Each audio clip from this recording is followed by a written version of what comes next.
एशियाई तरक्याती बैंक ने पीटीआई हुकूमत के दावों के गुब्बारे से हवा ही निकाल दिया और एडीबी ने अपनी हालिया रिपोर्ट में इंकशाफ किया है कि पाकिस्तान की मंसूबों को जो मुकम्मल करने की कारकर्दगी है वो मुसलसल तनज़ुली का शिकार। बिल्कुल ऐसे ही उन्होंने ये कहा है कि 2018 से 2020 के जो दौरान शरह थी वो 58% तक गिर गई।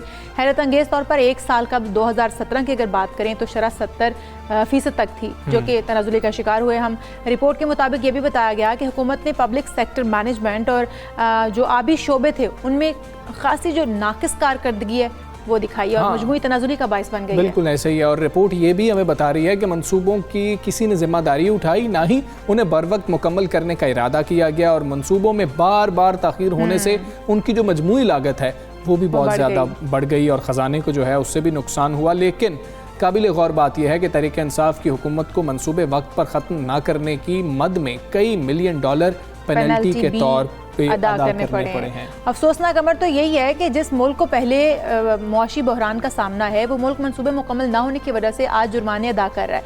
मतलब आप मंसूबे मुकम्मल कर लें ताकि आपको पेनल्टी भी ना भरनी पड़े। बिल्कुल इसी पर बात करेंगे कि आखिर वजूहात हैं क्या, आसानी से समझ आने वाली चीज़ नहीं है। ये साबिक chief economist doctor Nadeem Javed साहब हमारे साथ मौजूद हैं। नदीम साहब अस्सलाम वालेकुम, गुड मॉर्निंग। एशियाई तरक्याती बैंक ने अपनी हालिया रिपोर्ट में जो इंकशाफात किए हैं वो हमने आपके साथ शेयर किए हैं। आप बुनियादी वजूहात क्या समझते हैं, क्यों हमारी कारकर्दगी बुरी है, तनाजुली का शिकार क्यों है?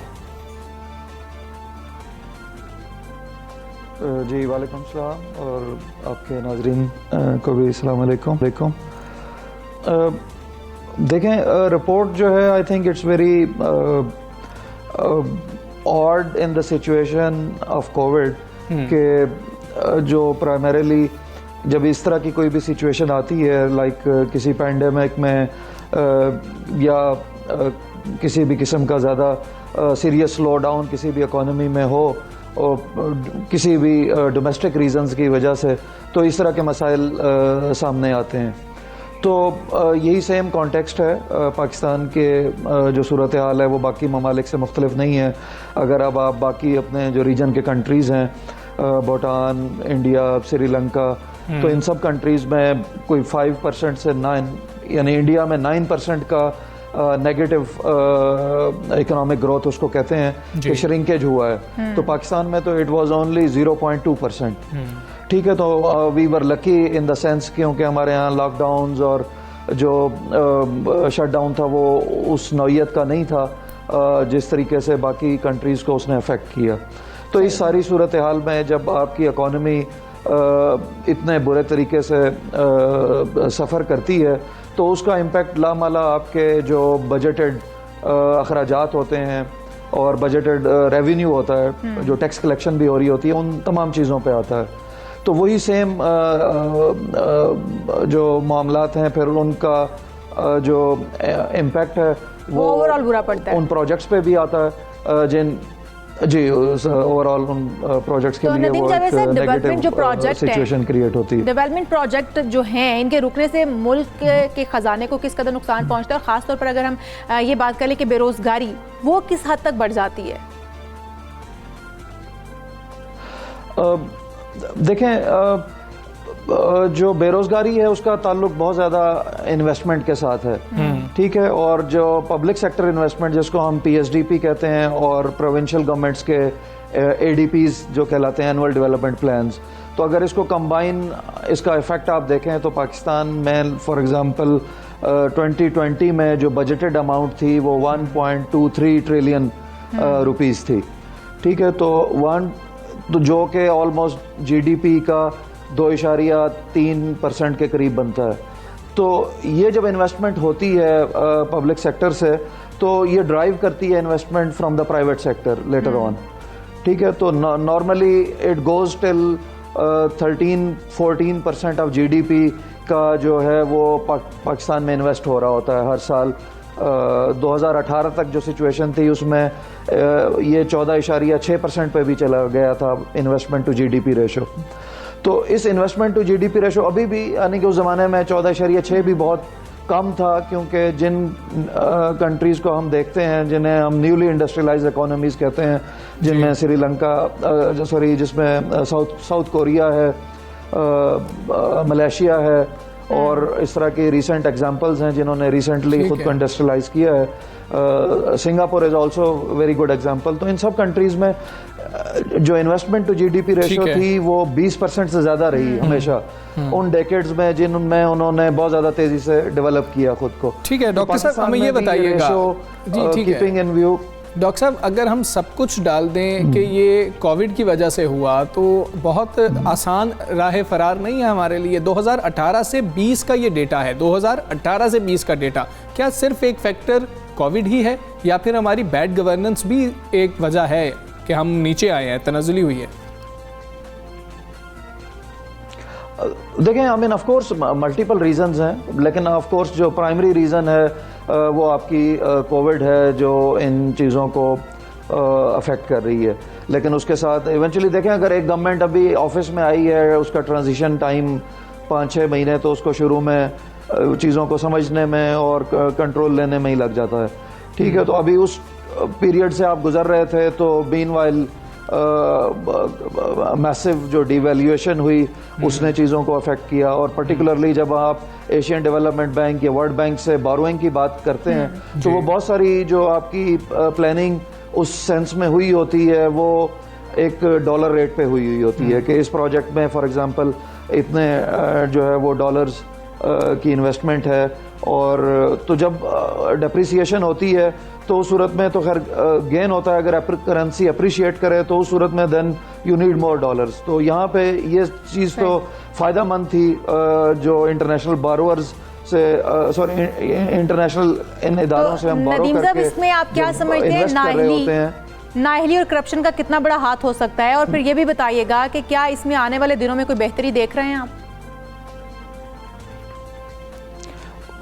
देखें, इसमें करप्शन का एलिमेंट तो नहीं है सच, क्योंकि ये सारी बजटेड एक्सपेंडिचर्स हैं और फिर जब ऑन ग्राउंड इनको आप एग्जीक्यूट कर रहे होते हैं, जितनी हमारी लाइन मिनिस्ट्रीज हैं, जैसे वाटर सेक्टर हो गया, एनर्जी का सेक्टर है, आपकी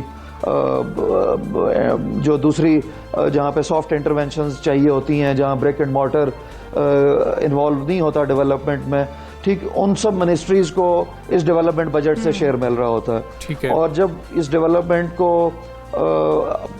उन प्रोजेक्ट्स को ये मिनिस्ट्रीज एग्जीक्यूट कर रही होती हैं तो उसका इम्पैक्ट डायरेक्टली इनडायरेक्टली आता है अनएम्प्लॉयमेंट पे। ठीक है। अनएम्प्लॉयमेंट में कमी आनी चाहिए जब इतनी इन्वेस्टमेंट्स हो रही होती हैं। तो अनफॉर्चुनेटली वो सारी चीज़ें इसलिए नहीं मुमकिन हो सकी कि उसमें बहुत बड़ा फैक्टर कोविड का था। बिल्कुल ठीक है, बहुत बड़ा फैक्टर जो था वो कोविड का था। डॉक्टर नदीम जावेद साहब, बहुत शुक्रिया, आप सबसे मेरे पाकिस्तान का हिस्सा बने और हमें बता रहे थे कि इस रिपोर्ट की रोशनी में हमें यह भी देखना होगा कि हम कोविड को यकसर नज़रअंदाज नहीं कर सकते हैं, लेकिन हम पूरा बर्डन हम कोविड पे डाल भी नहीं सकते हैं, तमाम जिम्मेदारी उस पर नहीं डाल सकते। खैर, आगे बढ़ेंगे, बात करेंगे। लोग बहुत ज़्यादा सवाल कर रहे थे, इसलिए हम ये मौजूद आपके लिए लेके आए हैं कि जी स्टेट बैंक की जानिब से, हुकूमत की जानिब से जो सस्ते मकानात के हवाले से लोन की बात की गई थी, जिसको 1 करोड़ तक वज़ीर आज़म साहब ने बढ़ा दिया था, उनको ये परेशानी थी कि हम बैंक्स में जा रहे हैं तो शायद उस तरीके से हमें डील नहीं किया जा रहा और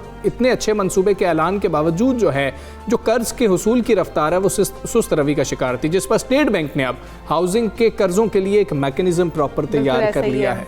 और हम ये भी जानेंगे कि क्या वन विंडो ऑपरेशन हो सकता है ये कि आप एक ही जगह पर खड़े हों और आपको तमाम तर जो है वो मामला तय पा जाएं और आप लोन ले सकें। इसके ऊपर भी हम बात कर लेंगे उनसे। इस ज़मन में जो मुतालिका बैंकों को हिदायत जारी की गई हैं उनमें भी बताया गया कि हुकूमत ने जो बहुत ही मुतवस्त सतह तक आमदनी के जो ग्रुपों की कम लागत है और सस्ते मकानात हैं उनकी मिल्कियत को फ़रोग देने की कोशिशों के सिलसिले में जो ये हाउसिंग फाइनेंस का मंसूबा जो था ये शुरू किया गया था और उसमें जो कम अपनी आमदन रखते हैं या कम सैलरी वाले लोग हैं वो इससे इस्तेफादा ख़ास तौर पर हासिल कर सकेंगे। बिल्कुल ठीक है, इससे इस्तेफादा कर सकेंगे। तो हम पूछने की कोशिश करते हैं, समझने की कोशिश करते हैं कि किन घरानों को जो है ये लोन मिल सकेगा। डाउन पेमेंट कुछ बैंक्स कह रहे हैं, उस हवाले से क्या स्टेट बैंक ने कोई वजह किए हैं, रूल्स क्या होगा क्या नहीं होगा, आप जब बैंक में जाएंगे आपको क्या चीज़ें लेके जानी होंगी, बात करेंगे। हमारे साथ समर हुसैन साहब मौजूद हैं, डायरेक्टर स्टेट बैंक है। समर हुसैन साहब, अस्सलाम वालेकुम, गुड मॉर्निंग सर। सर, पहले भी आपसे बात हुई थी लेकिन कुछ तशनगी रह गई थी, हमने कहा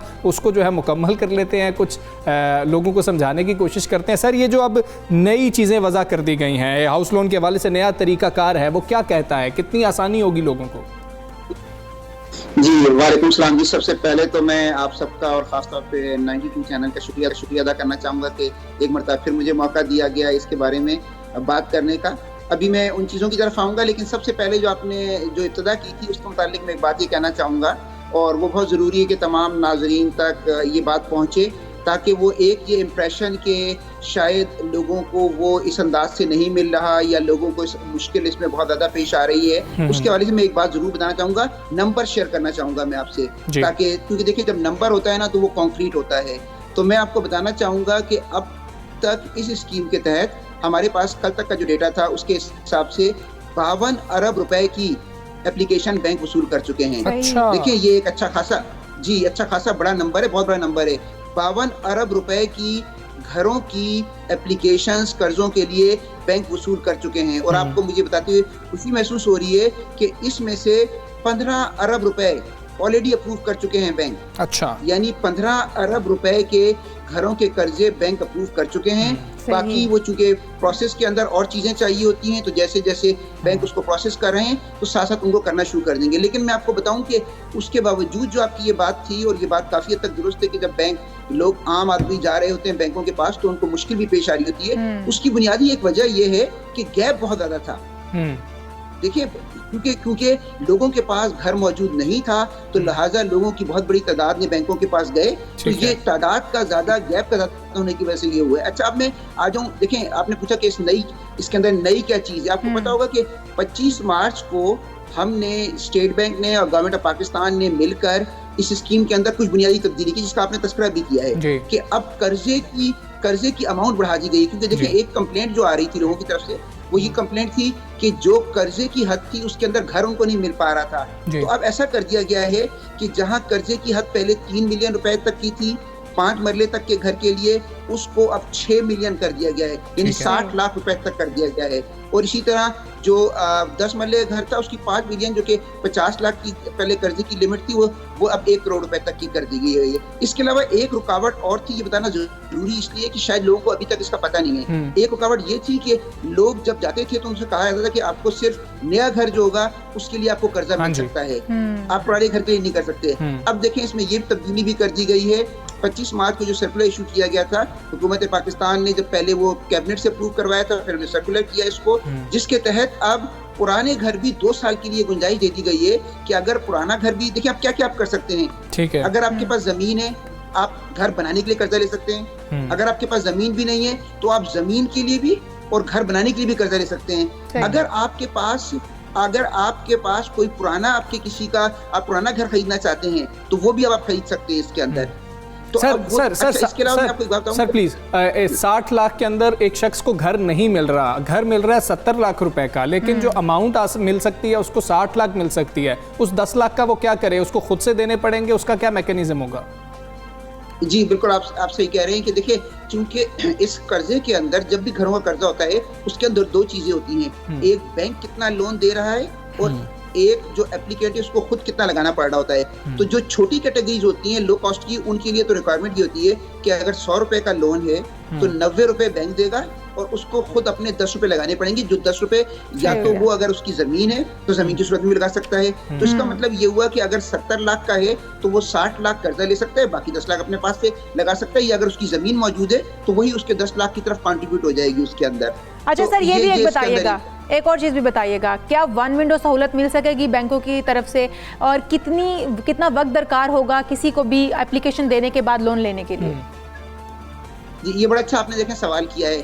पहले मैं आपके दूसरे सवाल का जवाब दूंगा जो आपने कहा कितनी मुद्दत। देखें, एक दफा किसी ने बैंक में एप्लीकेशन दे दी, हमारी रेगुलेशंस की ये रिक्वायरमेंट है, यानी ये पाबंदी है, ये रिक्वायरमेंट है कि जब आपने एप्लीकेशन के साथ बैंक आपसे कुछ कागजात मांगेगा, और अभी उसका तस्करा दूंगा क्योंकि लोगों को बहुत ज्यादा इंटरेस्ट इस बात से होता है कि वो क्या क्या कागजात है जो कि उनको लेके जाने चाहिए, जो कि जमा कराएंगे तो उनको कर्जा मिल सकता है। एक दफा वो तमाम कागजात दे देता है, बैंक उससे कहता है कि ठीक है आपके तमाम कागजात पूरे हो गए। अब बैंक के पास एक क्लॉक टिक करना शुरू कर देता है। बैंक के पास मैक्सिमम 30 दिन का वक्त है। 30 दिन के अंदर बैंक को उस एप्लीकेंट के इस एप्लीकेशन के ऊपर हाँ या नहीं करनी है। और मैं आपको ये भी बता दूं कि नहीं अगर करनी है तो नहीं करने के साथ साथ उसको रीजन देना पड़ेगा। सिर्फ ऐसा नहीं हो सकता बैंक कि वो कह दे कि बस हम नहीं दे रहे इसको लोन। ये नहीं कि बुनियाद अगर क्या हो सकती है सर, लोगों को बता दें कि नहीं क्यों हो सकती है, कि लोगों के अंदर क्या कमी है कि नहीं हो जाए। मैं बताता हूँ आपको। देखिए जो कर्जे की किस्त होती है उसका बराह रास्त ताल्लुक आमदनी के साथ होता है। हाँ जी। क्या उस आदमी की आमदनी इतनी है कि वो कर्जे की किस्त अदा कर सकता है?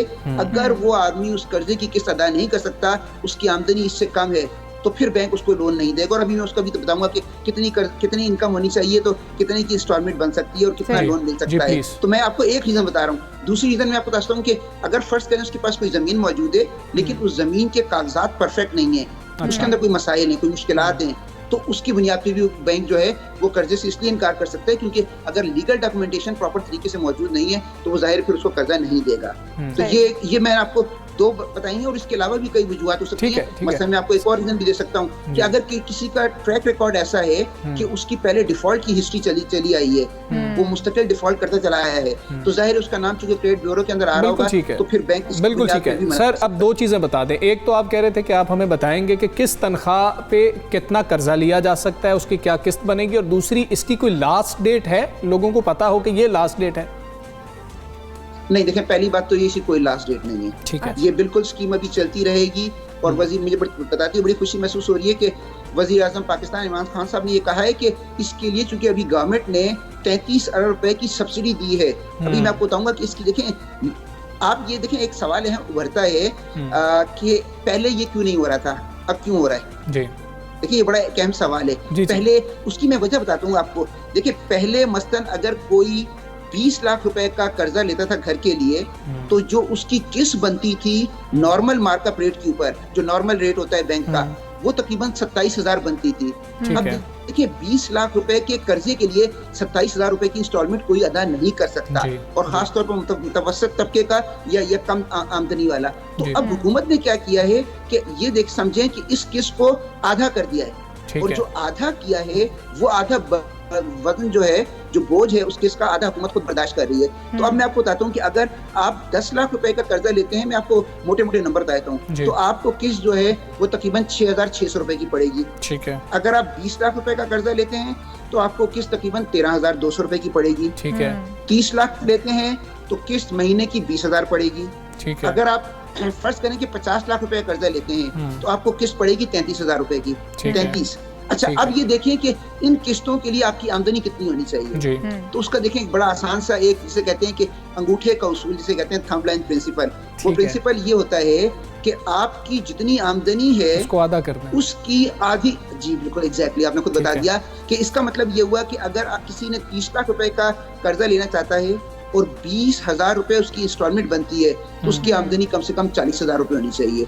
अगर 40,000 रुपए की आमदनी है तो 20 आय कर सकते हैं। अच्छा, मैं आपको एक बात ये भी बता दूं, और ये भी आपके जो नाज़रीन है उन तक पहुंचना बहुत जरूरी है, कि अक्सर लोगों की आमदनी काफी कम होती है और पाकिस्तान में ऐसा है भी। तो उसके लिए देखें, पहली मर्तबा स्टेट बैंक ने ये सहूलत दी है कि आपकी जो अप्लाई कर रहा है वो अपने अलावा अपने 3 रिश्तेदारों की आमदनी को भी क्लब करवा सकता है। अच्छा। यानी ऐसा हो सकता है कि जो एप्लीकेंट है वो तो एक ही होगा, लेकिन उसके साथ 4 आदमी को एप्लीकेंट के तौर पर वो अपनी इनकम क्लब करवा सकते हैं, जिसकी वजह से इतनी आमदनी बन जाएगी कि फिर बैंक उस पर वो इंस्टॉलमेंट का कर्जा दे सकता है। मकान एक आदमी के नाम पे होगा जो कि उसका मेन एप्लीकेंट है, और बाकी 4 इन वे आप ये समझ लें कि वो को एप्लीकेंट होंगे।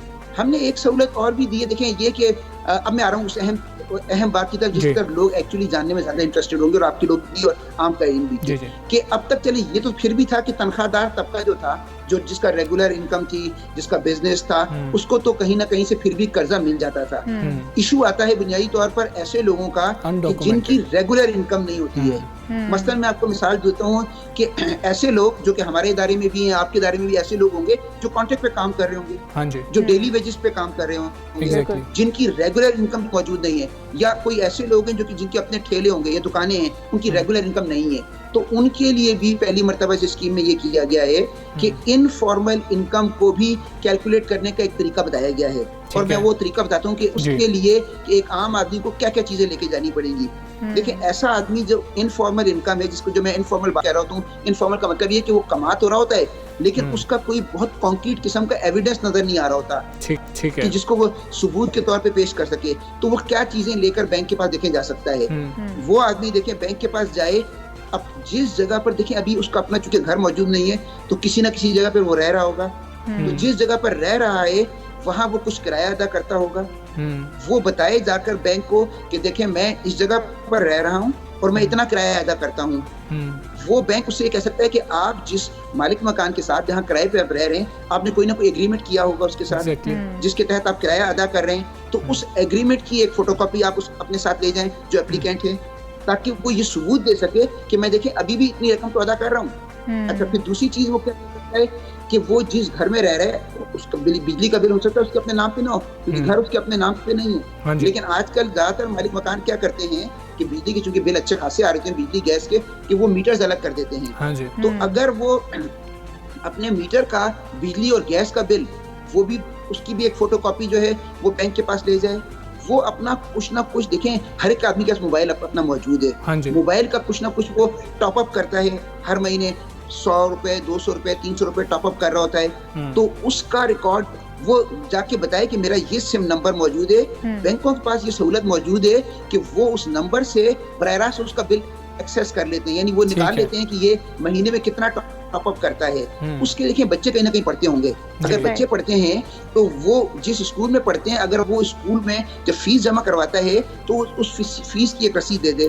ये चीजें, अपना 2 तस्वीरें, अपना एक शनाख्ती कार्ड, सिर्फ ये चीजें ले जाकर, और अगर वो किसी जगह पर मुलाजमत भी करता है, जैसे मैं एग्जांपल दूंगा कि जैसे मेरा अपना ड्राइवर है, अब देखिए वो कहीं बाकायदा मुलाजमत नहीं करता, लेकिन अगर मैं ड्राइवर को अपने लिख के देता हूँ कि ये मेरे पास इतने अरसे से काम कर रहे हैं और मैं इसको 15,000 रुपए महीने की तनख्वाह दे रहा हूँ, तो इसकी एक कॉपी और जो मैंने कागजात बताए थे, ये कॉपीज लेकर आप बैंक के पास चला जाए, कोई भी एक आदमी बैंक के पास चला जाए, बैंक उसको इनकी बुनियाद पर उसकी उल्टा इनकम कैलकुलेट करेगा, यानी वो कैलकुलेट करेगा कि अगर उसके इतने अखराजात हैं तो उसकी इनकम कितनी होगी, और उसके हिसाब से फिर वो इंस्टॉलमेंट निकाल के और फिर वो कैलकुलेट करेगा। ठीक है सर, एक बैंक आपको रिफ्यूज कर देता है तो उस शख्स के पास दूसरी ऑप्शन क्या है, कहाँ पे उसको जाके अपील करनी है? ये बहुत आपने अहम सवाल किया, क्योंकि ये कई लोगों की तरफ से शिकायत आ रही है। देखें, इसके कई मैकेनिज्म मौजूद हैं। सबसे आसान तरीन मैकेनिज्म तो ये मौजूद है कि एक फोन नंबर है जो कि मैं अभी आपको बताना चाहता हूँ, और जिसपे अगर आपके नाज़रीन चाहें तो उस पर इमीडिएटली कॉल कर सकते हैं। वो नंबर है 021 111 727 273। ये स्टेट बैंक का नंबर है, जिस पर वो कॉल करके अपनी शिकायत कर सकते हैं। एक इसके अलावा मैं आपको बताऊं कि हमारी वेबसाइट पर जाकर स्टेट बैंक सर्विस डेस्क के नाम से अगर हमारी वेबसाइट पे जाएंगे तो वो एक बना हुआ है, जहां आप क्लिक करेंगे तो आप अपनी शिकायत दर्ज कर सकते हैं। अच्छा, कुछ लोग ऐसे हैं जो कि जिनके लिए मुश्किल होता है कि वो अपनी शिकायत दर्ज भी करवा सके कंप्यूटर के ऊपर भी, जाहिर है कंप्यूटर लिटरेसी भी कम हो रही होती है, तो उसके लिए स्टेट बैंक ने ये सहूलत मुहैया की है कि हमारे 16 बड़ी जगहों पर दफातर मौजूद हैं, चाहे पिंडी हो, इस्लामाबाद हो, गुजरावाला हो, गुजरात हो, मुल्तान हो, सियालकोट हो, इन जगह पर आप जाएं। स्टेट बैंक ने एक खास डेस्क बनाया है जिसका काम ही सिर्फ ये है कि वो हाउसिंग के सिलसिले में बैंकों से। ठीक है सर, बहुत शुक्रिया समर हुसैन, बहुत शुक्रिया आपका। सुबह सवेरे पाकिस्तान का आप हिस्सा बने और जितने अहम निकात थे, जितने अहम सवालात थे, उनको एड्रेस करने की उन्होंने बेहतरीन आपने एड्रेस की। हमने कोशिश की वो सवाल आपसे पूछे जाएं। तो आप लोगों ने अगर अभी तक अप्लाई नहीं किया और आप समझते हैं कि आप अहल हैं, अप्लाई कर सकते हैं, तो जरूर अप्लाई कीजिए। लोगों के माइंड काफी हद तक क्लियर हो चुके होंगे कि किस तरीके से अप्लाई करने, तरीकाकार क्या होगा। यहाँ पर हम एक ब्रेक लेते हैं, ब्रेक के बाद फिर हाजिर होते हैं।